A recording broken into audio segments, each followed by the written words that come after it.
Naz here, Global Ambassador from Lululemon. Today I'm going to bring you through a beginner flow. And this flow isn't necessarily easy, but it's a flow that's going to get you to your yoga practice somewhere else when you actually have an idea of what's going on. So I'm going to go through some basics, slow down, a little bit more explain so that you feel confident walking into a yoga practice anywhere else.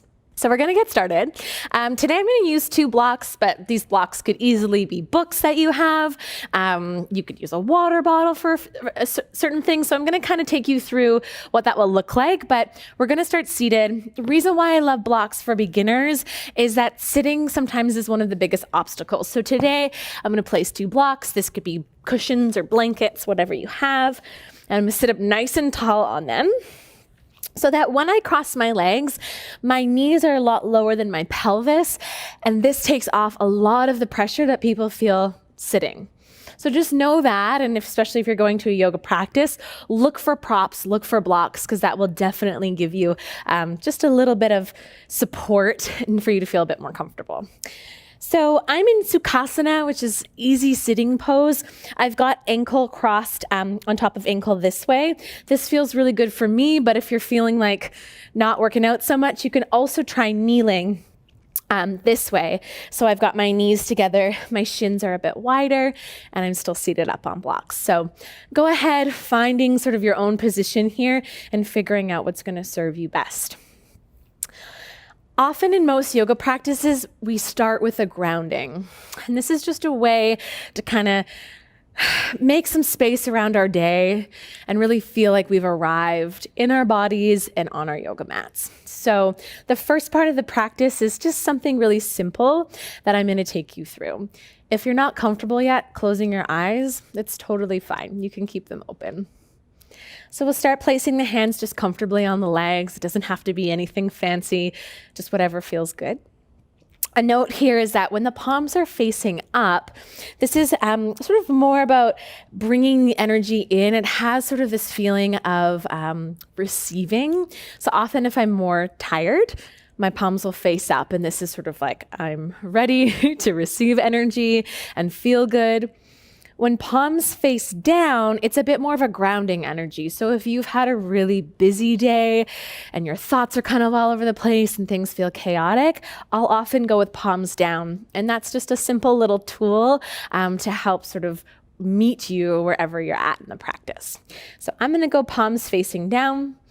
And then you're going to work to sit up as tall as you possibly can. So grounding down through your seat, lifting up through the crown of your head. And then at this point, you can close your eyes or you can keep them open with me. And then you're just focusing on your breath. It's really simple. There's no sort of trick to this. It's just simply listening and feeling where the breath is living inside of your body. And generally, we want to start to move the cadence of the rhythm of the breath for about 4 counts for the inhale and 4 counts for the exhale. And so see if you can find that now. And that might be a little bit of a slower and deeper breath than you're used to, and that's great. And we want the breath to relax the body and bring the mind to the present moment. And so this is our way of just preparing ourselves for the movement. And we're just going to take 3 more breaths here. And as you exhale, just relaxing, softening your shoulders. And the inhale is just bringing more oxygen, more nutrients into your brain, into your cells. And the exhalation is just releasing any tension or any sort of thoughts that are still remaining. And we'll take 1 more. And we'll exhale all the way out. Now I like to pull my hands together in front of my heart, and this is just an intentional moment that you'll often find at the beginning of yoga practices. A teacher might say, set your intention. And for me, this is really about, why are you on your mat today? So just take a moment and just sort of check in. Why are you here? Why are you watching this video? What is it that you need from your yoga practice? And that could just be to learn or just to receive or be open. So just take a moment to set the intention.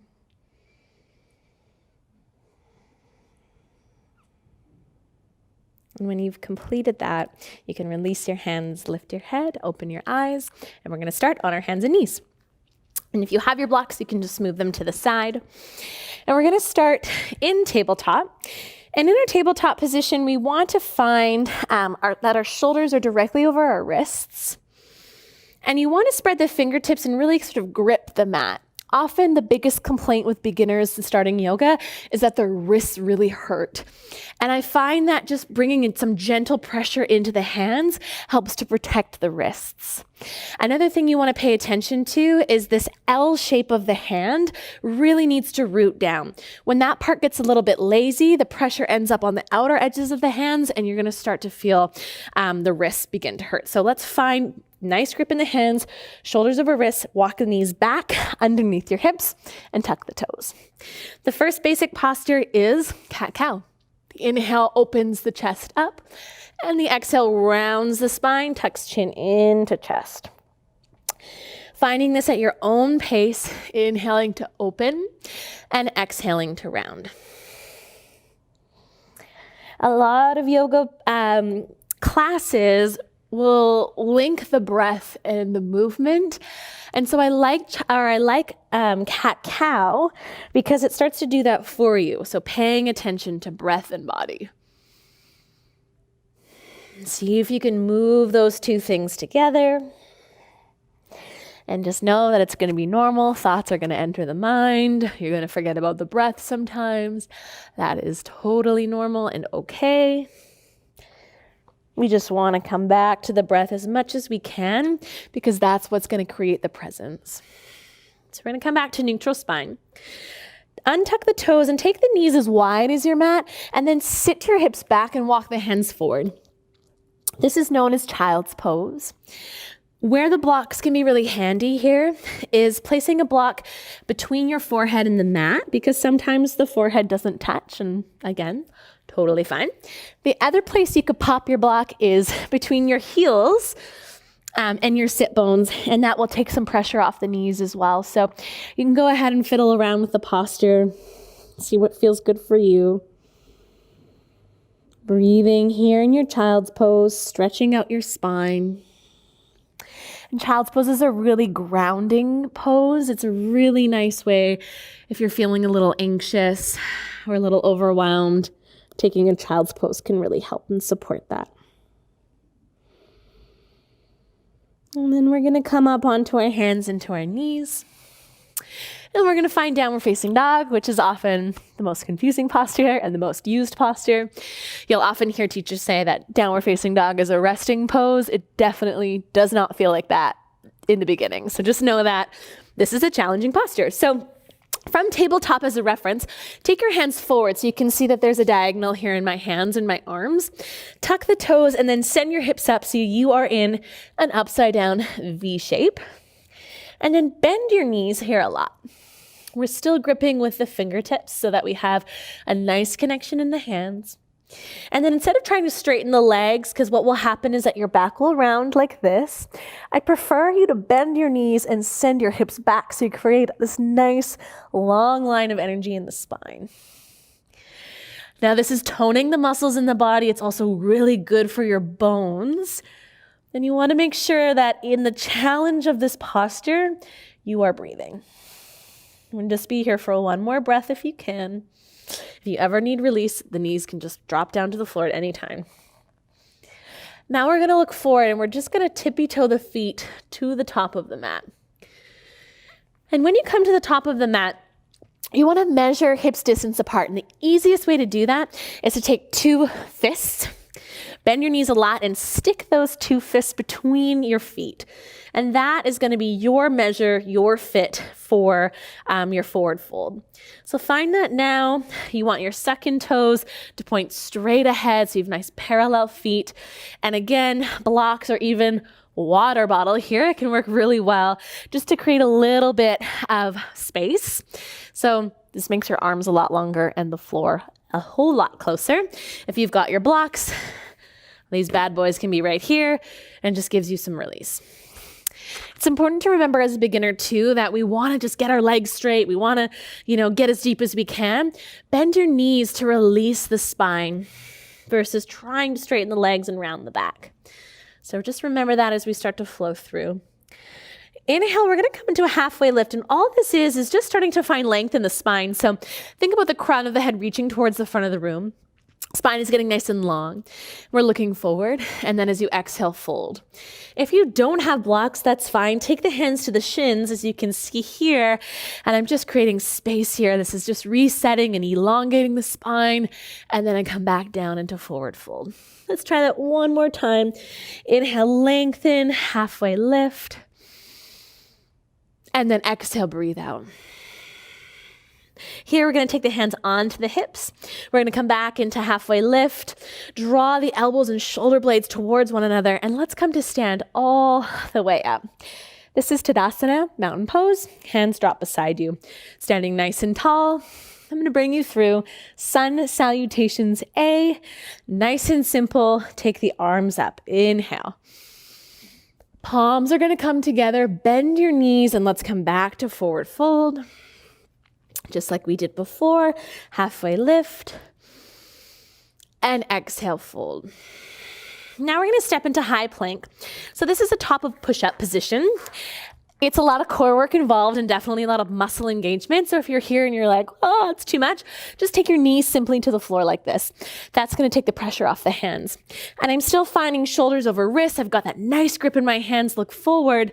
And now we're gonna bend the elbows close to the body. The common mistake is trying to go wide, which is gonna not feel great. So keep them skimming the rib cage. We're just gonna come all the way down. From here, you're untucking the toes. The legs are nice and long. Slide the hands back beside the ribs. We're going to come into what's called cobra. This is a baby cobra, so it's just nice and little. The chest lifts off the mat, and the gaze goes slightly forward. As we exhale, we come back down. We'll take two more, and perhaps you want to come up a little higher. And exhale to come down. And again, the elbows stay close to the ribs. We'll take one more inhale, high or low, exhale to release. To come back to downward dog, we're going to press up onto hands and knees, tuck the toes, and send the hips up with bent knees. And from here, you can do a little pedal in the legs, keeping the hands nice and strong. And then we're going to look forward and again, tiptoe the feet to the top of the mat. Set your feet parallel. Find your measure. So your two fists between your 2 feet, making sure you feel nice and grounded. We'll take the hands either to blocks or shins into a halfway lift. Breathe it out and bow. This time we'll sweep the arms from the floor all the way up, drawing a nice big circle. Inhale. And exhale, palms come down to the center of the chest. So that's one full round of sun salutations. You'll see that a lot throughout a lot of vinyasa yoga practices. We're going to do it 2 more times, slower and then a little bit quicker. As you're ready, arms come up. Exhale, bend the knees. Take the hands to shins or blocks. Take halfway lift, looking forward. And breathe out, exhale. Step yourself back into your high plank pose, top of a push-up position. Take the knees to the mat if you need. Look forward so the neck is long. Elbows stay close to the body as you release to the mat. Plant the hands, lift up into cobra. Exhale, take it down. Inhale, hands and knees. Exhale, downward facing dog. Look forward to your hands. Step or walk the feet slowly to the top. Halfway lift, hands come to shins or blocks. Breathe it out, exhale. Reach your arms all the way up. And take your hands to your heart. Super simple. We'll try one more time. Inhale, arms come up. Try to find your breath on this round. We're exhaling as we fold. We're inhaling for our halfway lift. And we're exhaling to release. Inhale into your powerful high plank. Knees come down. Exhale, we lower. Inhale, it's your cobra pose, high or low. And now here, just notice if the shoulders are caving forward over the heart. See if you can draw them back and then lift the chest. Exhale, release. Inhale to hands and knees. And exhale to downward dog. Look forward to your hands. Step your feet to the top. Take a halfway lift. Breathe it out and fold. Sweep your arms high above your head on the inhale. On the exhale, take your hands to the center of the chest. So that in itself is just the perfect way to warm up the body. It uses your whole body. There's a beautiful blend of flexibility and strength and breath work. So just notice how you feel in mountain pose. This is called Tadasana. And we're going to add on. Arms come up on inhale. Exhale to fold. From here, we're going to take halfway lift. And then we're going to start by stepping the right leg back. And we're going to drop the knee. Now, a common complaint here is that the knee doesn't feel very good here. It feels a little bit kind of too much pressure on the floor. You can always fold your mat this way or stick a blanket underneath the knee if you're feeling that pressure. And then if you have blocks, I like to use the blocks here because, again, it makes the floor closer. And this is known as low lunge. And this is the perfect way to start to open you up through the front of the hips. If you've got blocks, you can even come up a little bit higher. You can see the spine has a bit more elevation. And if you're new to yoga and you're tight, probably the pose will look sort of a bit like this, and that's perfect. It's fine. We're just starting to open up the front of the hips. So try not to get too attached to what it looks like, because there's no winning at yoga. There's no way to get a medal for this. We're just trying to open up the body. It's simple. And we want to be in a place of curiosity versus judgment. So just being here, if you're feeling like you're really rocking it and you want to take the hands off the blocks, find a little more balance, the arms can stretch up. If you want to get real crazy because you're feeling really good, the back knee can lift up. The only difference here is one's low lunge and one is high lunge. This one is a little shakier because you have to use the legs and your balance here. So just notice. We'll take it down. We'll step the blocks or the hands forward, and it's a big leap up to the front or step to come back into your fold. And we'll just simply try the other side. It's inhale to elongate, and we'll step the left leg back. And you want to make sure here that your legs are hip width distance apart versus being on like a tightrope. This is going to feel a little bit too intense. So you want to kind of widen things here. So you've got hip width distance apart. Walk your blocks or your hands back. So if you sit all day, which often a lot of us are guilty of, the hip flexors get really, really tight and condensed here. So this is where low lunge can really open those up, and it starts to feel pretty good. Another really important cue here is that the knee is over the ankle. The tendency here is that this knee is too far forward, and that's going to create too much pressure in your knee joint. So we'll find that right angle. Pad the knee if you need. Get crazy, get crazier. Find your way into whatever shape feels good for you. And make sure you're breathing, which sometimes when we're thinking of trying to do all these things together, we lose the breath. So pick it up right here. And we'll release. Walk the hands or blocks forward. You can kind of creep this guy in like this, so you can step it all the way up. Take halfway lift and breathe it out. So those are your basic lunges. And now we're going to move into warrior. So you're going to step your right leg back, same way. But watch here, I'm planting the heel down so it spins. So I've got left heel is kind of right crossing at the arch of my right foot. You can stay here or pick the arms up in line with your shoulders. Warrior two. It's a lot of work for this front thigh, so know that. You might feel a little burn going on in here. Back leg is straight. Gaze is over your fingertips, and the breath is moving. So even though this is a beginner class, these postures are pretty advanced, they're intense, and so you want to make sure you're breathing. And then we're going to take the front forearm to touch the front thigh, top arm to the sky. This is side angle.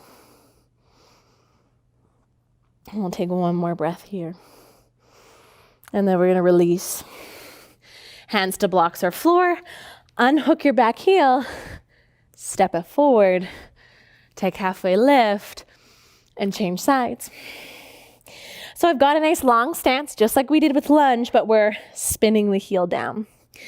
My front heel bisects my back arch, so you can kind of check that out back there. Front knee is over the front ankle, similar to lunge pose. And you can stay right here, or pick up your arms in line with your shoulders. Another great way to check what's going on here is seeing that the creases of your wrists and your ankles are the same distance apart. So common misalignment here is that it's too tight, and then we try to bend the knee, and the knee goes way over the ankle. So the wider you are, the easier you can find the thigh parallel, reaching the arm, dip it into side angle. So my forearm rests on my thigh, left arm to the sky. If it doesn't bug the neck, take the gaze up. And breathe. And then release. Hands come down. Unhook the back heel and step it forward. We'll inhale into halfway lift.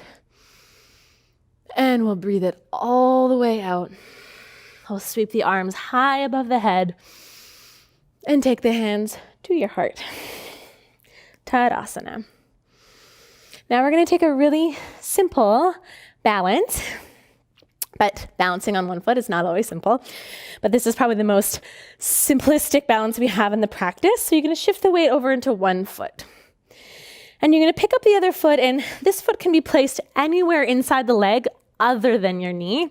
So that's key. Option one is just to keep the big toe on the mat like I'm doing here. Starting to already feel the balance pick up. Or you can go above the knee into the inner groin like I'm doing here, and then placing your hands together in front of your heart. Now, with balancing, it's normal to fall out, waver, shake, sweat, all of the above.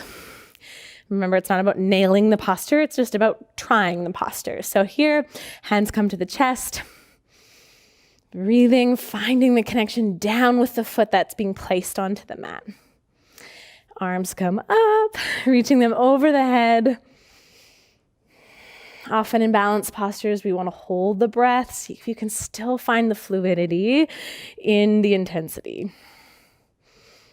And then you're going to take the hands to the heart, release the foot, shake the standing leg, and then we'll switch over to the other side.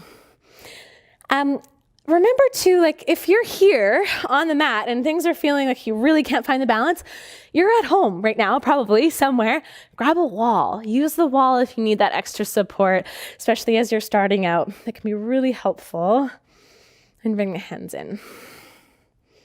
I think often the practice can feel really intimidating, or you feel like you're not flexible enough to do yoga. You don't have the right outfit. You don't, know the right people. None of that matters with the practice. It's really about the work that's involved within it. If you're not flexible, that's why we do the practice. Or you have no balance, that's why we're here to do it and to practice. And so it's really about the inward journey of this practice versus what it looks like. That will come.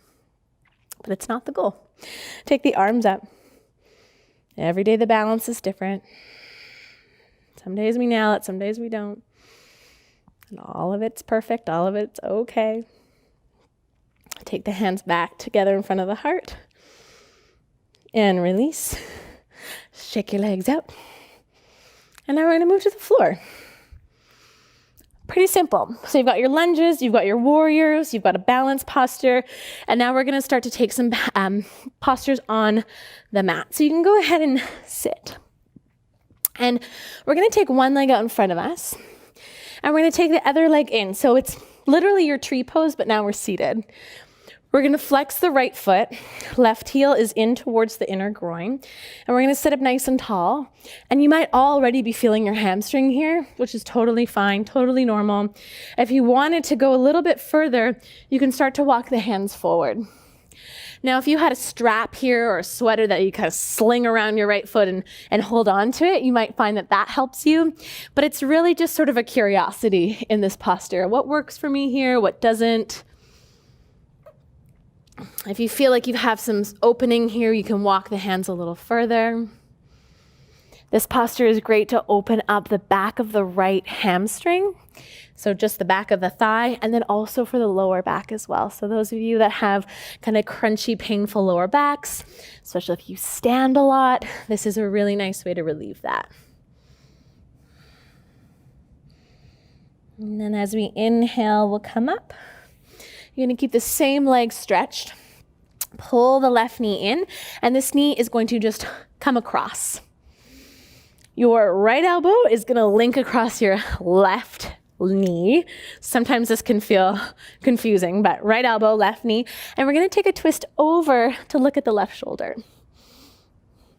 I like to place my hand just gently on this shoulder blade, that's not your shoulder blade, that's your shoulder. And you're gonna look back, and this is a really nice way to tone the digestive system. It's great for the central nervous system.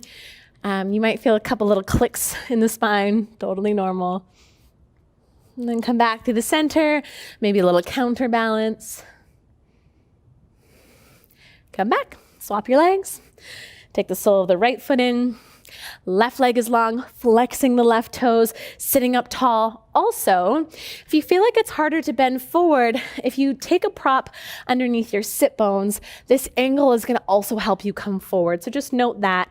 That might be a little bit easier here as well.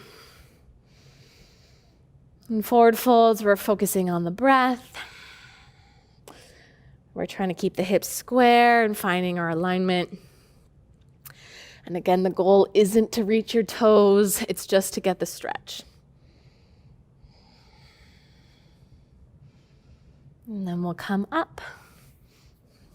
I'm gonna come off of my block and I'm just gonna do a little swap. Right foot comes across the left leg. My right fingertips plant behind me. Left arm up. Elbow comes across the right knee and I twist away. And the key here is to not round and twist. We want to really lengthen and then twist. Great. And then come back through the center to even everything out. You can do a little counter twist. And then we're going to take the soles of the feet together for butterfly. And again, feel free to hop up onto your block for a little bit of an angling to bring you forward. You can play around with this one too. The heels away from you. You might feel a little bit more through the outer hips. Closer towards you, you may feel more into the inner groin. So just take a look at that, figure out what you need, and then pop it down, walking forward. Just taking a few breaths right here.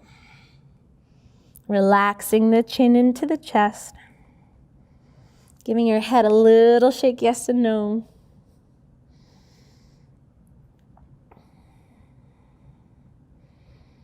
And then we'll roll all the way up. And we'll come to everyone's favorite part of the practice, Shavasana. So you're gonna come to lie down onto the mat. Typically the heels are about as wide as the mat. You're gonna lie down. Take the arms about 45 degrees away from the body with the palms facing up. Neutralize the neck and the head by looking straight up, and then if it's comfortable, go ahead and close your eyes. And with your eyes closed, see if you can let go of all the tension in the body. So the purpose of our Shavasana really is to complete the practice, to kind of let all the good stretching and strengthening soak into the body, and just to give ourselves just one more quiet moment before we move into the rest of the day. So you want to think about relaxing the bones, the muscles, and the skin. Relaxing any facial expression or holding through the jaw or neck.